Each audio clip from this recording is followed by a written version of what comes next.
नमस्कार, मैं हूं राहुल शर्मा। आप देख रहे हैं SP9 न्यूज। स्वागत है आप सभी का आज के इस बड़ी खबर में। बड़ी खबर की शुरुआत हम करेंगे सचिन पायलट से।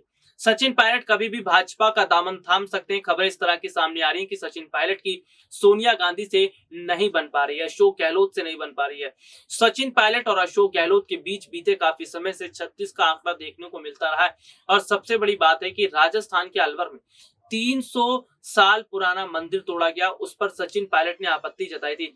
लेकिन अशोक गहलोत ने एक और जहां मुसलमानों को बढ़ावा देने का काम किया, क्योंकि अलविदा नमाज के दिन सड़कों पर नमाज पढ़ी गई। इसके साथ ही सरकार ने यह भी आदेश जारी किया कि वो मुसलमान समुदाय के जो लोग हैं वो ज्यादा से ज्यादा लाउड स्पीकर खंभों पर लगा सकते हैं। तो ये सीधे तौर पर देखने को मिला कि किस तरह से एक और जहां अशोक गहलोत की सोच कुछ और है मुसलमानों को लेकर, हिंदुओं को लेकर, तो सचिन पायलट की कुछ और सोच है। और सचिन पायलट के साथ हिंदू संगठन तो खड़ा है ही, राजस्थान की जनता भी खड़ी है। तो ये देखा जा रहा है कि इस अलवर में जो मंदिर टूटा उससे सचिन पायलट भी बहुत ज्यादा नाराज थे। तो सही तौर पर यह देखा जा रहा है कि सचिन पायलट और अशोक गहलोत के बीच 36 का आंकड़ा देखने को मिल रहा है और बात दिल्ली तक दोबारा पहुंच चुकी है। ऐसे में सोनिया गांधी जो है वो मसलों को नहीं सुलझा पा रही है, मसलों को नहीं समझ पा रही है, क्योंकि जिस तरह से देखा जा रहा है कि सोनिया गांधी जो भी रणनीति बनाती है वो रणनीति विफल साबित हो ही जाती है। और सचिन पायलट ने बीते कुछ समय पहले ही इस बात का ऐलान कर दिया था कि अगर उन्हें मुख्यमंत्री कैंडिडेट के लिए आगे नहीं बढ़ाया जाता या उन्हें राजस्थान का मुख्यमंत्री नहीं बनाया जाएगा तो वो पार्टी का साथ छोड़ देंगे। तो ऐसे में देखा जा रहा है कि बीजेपी इस ताक में बैठी है कि इधर सचिन पायलट कांग्रेस पार्टी का साथ छोड़े, उधर भाजपा के साथ वो लोग भाजपा के साथ जो है वो सचिन पायलट हाथ मिलाए। तो बीजेपी बहुत बड़ी रणनीति राजस्थान में खेलती नजर आ रही है। और ज्योतिरादित्य सिंधिया की तरह अगर सचिन पायलट भी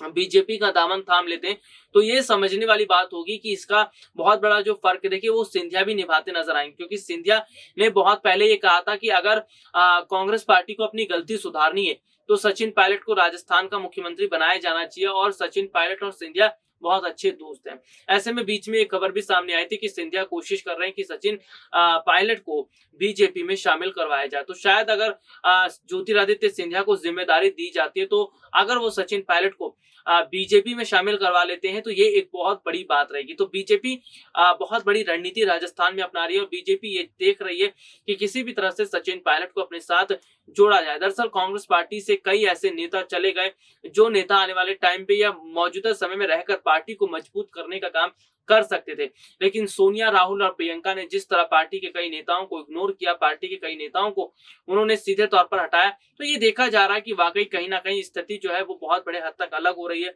और सबसे बड़ी बात तो ये देखने को मिल रही है कि भाई जिस तरह के हालात है इसका मतलब है कि बीजेपी पूरी तरह से कोशिश कर रही है और सबसे बड़ा फायदा इसका देखने को मिलेगा। आज के लिए इतना ही। आपसे फिर दोबारा मुलाकात होगी, तब तक के लिए इजाजत दीजिए। नमस्कार।